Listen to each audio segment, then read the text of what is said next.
बिल्कुल सही। सो अनुमा जी, अच्छी भली नौकरी आपके पास थी और एक तब तो एक रुतबा भी आ जाता है, आप एक अच्छी जगह काम करती हैं।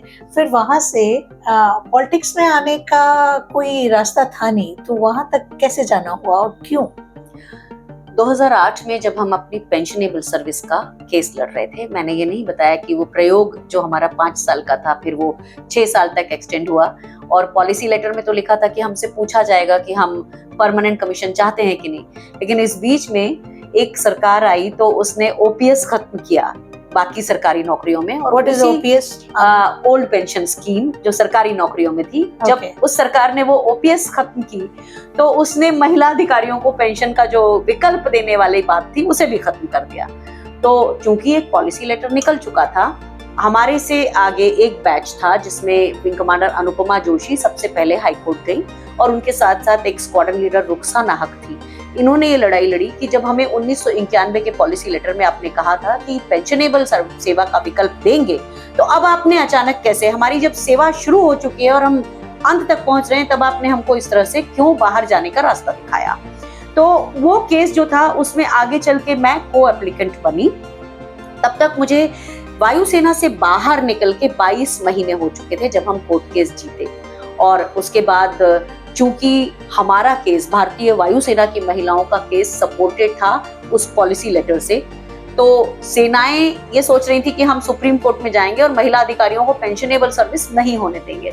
लेकिन हम उस समय राहुल गांधी जी से मिले क्योंकि यूपीए की सरकार थी और उनसे हमने रिक्वेस्ट की कि हमारा केस देखिए, हमारे मेरिट्स देखिए और कम से कम एक बार उसके ऊपर रक्षा मंत्रालय में विचार तो हो। तो राहुल जी ने हमसे ये प्रॉमिस किया था कि वो उसे जरूर वेट करेंगे और वेटिंग करके वो आगे पहुंचाएंगे। और जब उन्होंने ऐसा किया तो रक्षा मंत्रालय को समझ में आ गया कि ये बहुत अहम बात है और उससे हम वायुसेना की महिला अधिकारियों को कम से कम रीइंस्टेटमेंट दे सकते हैं, उनको परमानेंट कमीशन दे सकते हैं। तो जो कमिटमेंट हमको राहुल गांधी जी से मिला था उसका हमने होते हुए देखा जब जून के महीने में वायुसेना ने मीडिया को ये बताया कि वो अपनी 23 महिला अधिकारियों को रीइंस्टेटमेंट दे रही हैं। तो यानी कि मैंने 22 साल भारतीय वायुसेना से 22 महीने मैंने सिविल एनवायरनमेंट में 2 भारत की बड़ी कंपनियों में एज अ जनरल मैनेजर और as a defence sales manager बनाया, मतलब असिस्टेंट जनरल मैनेजर बिताया। उसके बाद मैंने भारतीय वायुसेना में दोबारा रीइंस्टेटमेंट लिया। तो वो एक बीच का जो समय था, उसके कारण सेनाओं में चूंकि 15 साल तक हम शॉर्ट सर्विस कमीशन के अधिकारी थे तो हमें अप्रेजल में ज्यादा नंबर नहीं दिए जाते थे। ऐसा कहा जाता था कि जब 8 नंबर दिए जाते हैं तो एक्सप्लेन करना पड़ता है।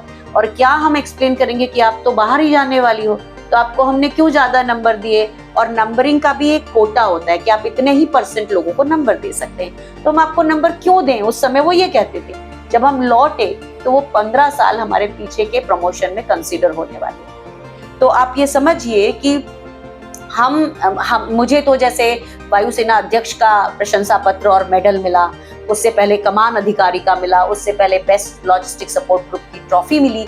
उस सब के साथ मेरा करियर जो था मेरे पुरुष काउंटर पार्ट्स के सामने नीचा हो गया था क्योंकि मुझे शॉर्ट सर्विस कमीशन के तरह से अप्रेजल्स मिले।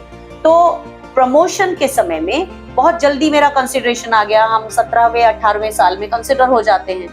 क्योंकि लौटी मैं तो मुझे केवल 2 अप्रेजल्स मिली और पीछे की 15 अप्रेजल मेरे खिलाफ थी। तो खिलाफ नहीं कहूंगी, लेकिन वो ऐसी नहीं थी जिनको हम अपग्रेडेड मानते हैं।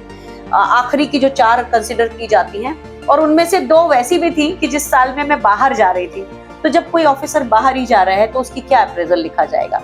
तो इस तरह से तो मैंने कोर्ट में वो केस बाद में लगाया, जिसका वायुसेना को पता था कि यह गलती उनके तरफ से है। उन्होंने उसके लिए कोई कवरिंग पॉलिसी नहीं बनाई थी।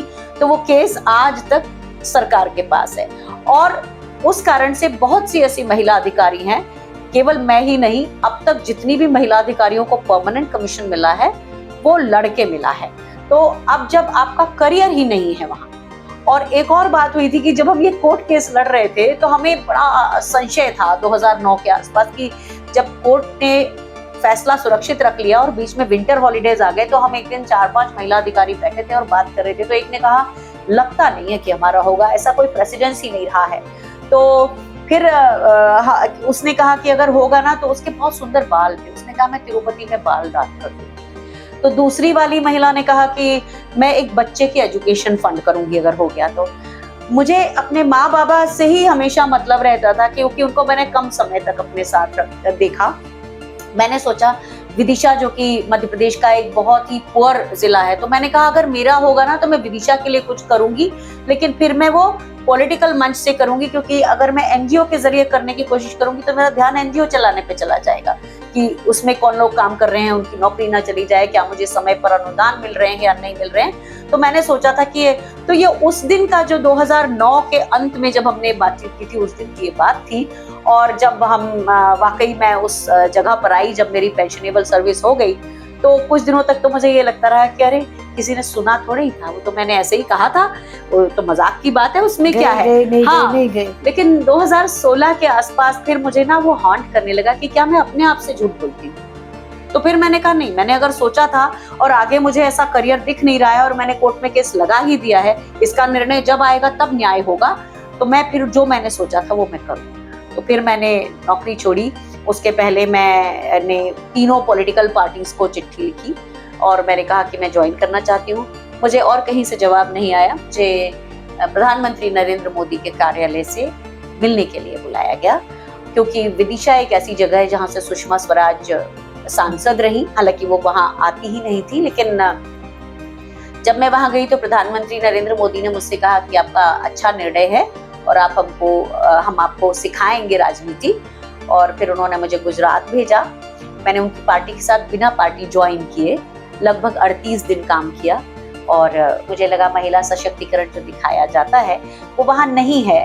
तो जब मुझे भारतीय जनता पार्टी ने मध्य प्रदेश में एक अपनी एग्जीक्यूटिव में जगह दी तो मैंने उसको मना कर दिया और मैं चाहती थी कि मैं कांग्रेस में जाऊं, लेकिन कांग्रेस के दरवाजे उस समय नहीं खुले थे। बाद में इवेंचुअली वैसा हुआ और इस बीच में एक किसान आंदोलन भी हुआ, जिसमें मेरा ट्रैक्टर चलाने के बाद मेरे कुछ वीडियो वायरल हुए और 26 जनवरी को खास तौर पे जब कहीं और वो आंदोलन चला गया और गाजीपुर बॉर्डर से जब राकेश टिकैत रोए उस दिन, चूंकि मैं उस आंदोलन में 1.5 साल से जुड़ी थी, तो उस रात को मैंने एक वीडियो बनाया जिसमें उस दिन का सच लिखा कि कैसे पुलिस ने भ्रमित करके जिस रास्ते पर जाना था वहां बैरिकेडिंग की थी और जहां नहीं जाना था उसे खोल दिया था। तो वो बात जब मैंने बोली और अगले दिन मैंने देखा कि वो वीडियो बुरी तरह से वायरल हुआ और उसको अच्छे हैंडल्स ने भी चलाया और पंजाब के वो हर एक चैनल पर चला। तो उसके बाद मुझे समझ में आया कि अगर हम मुद्दे की लड़ाई करते हैं तो लोग हमें उसमें साथ आते हैं। तो ये एक घटना भी हुई और इधर फिर मैं बाद में चल के मैंने कांग्रेस की मैं राष्ट्रीय प्रवक्ता बनी। तो ये एक दौर ऐसा था जिसमें मुझे ये समझ में आया कि कांग्रेस की राजनीति इस देश के लोगों से जुड़ी हुई राजनीति है और मैं इस पार्टी में इस समय इसकी विचारधारा की एक प्रशिक्षक भी हूँ। पर उसके लिए पहले मैंने 3 साल खुद प्रशिक्षण लिया, पार्टी के लोगों को समझा।